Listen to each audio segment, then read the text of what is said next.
Bienvenue à tous sur notre chaîne Subcoach. Aujourd'hui, nous avons choisi pour vous le coaching d'image. Travailler sur l'image de soi comme une gageure à penser et croire que l'on va pouvoir révéler l'être, ce qui fait notre essence, avec le paraître qui relève de l'apparence. Quel est alors le regard sur votre image? L'image personnelle et professionnelle peut avoir à pâtir de mal-être que nous traversons. L'apparence sera alors négligée et surtout nos gestes, nos attitudes, mais aussi le timbre de notre voix vont renvoyer des messages de cet état interne négatif. Qu'en est-il alors de votre crédibilité en rapport avec votre image?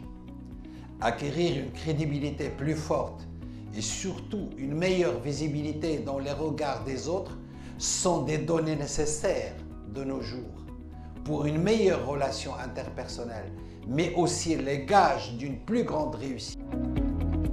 Le coaching d'image personnelle et professionnelle, c'est construire son identité visuelle.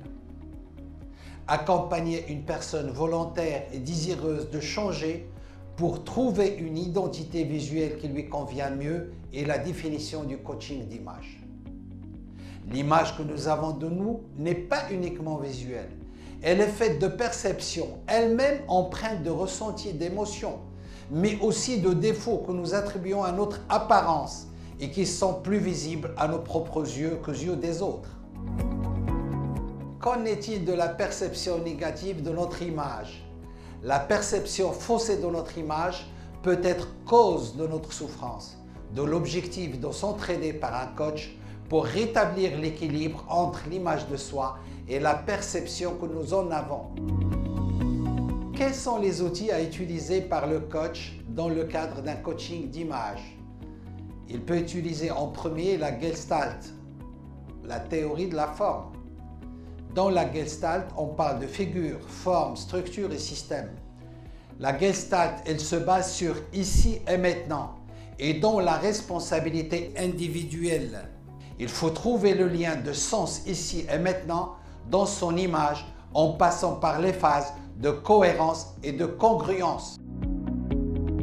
D'autres outils sont à la disposition du coach, notamment la PNL, programmation neurolinguistique, une méthode de communication interpersonnelle. Cette méthode propose un savoir sur le verbal et le non-verbal et sa pratique repose sur l'observation attentive de la personne et son comportement. Et là, elle travaille sur la synchronisation, elle travaille également sur le modèle SCORE.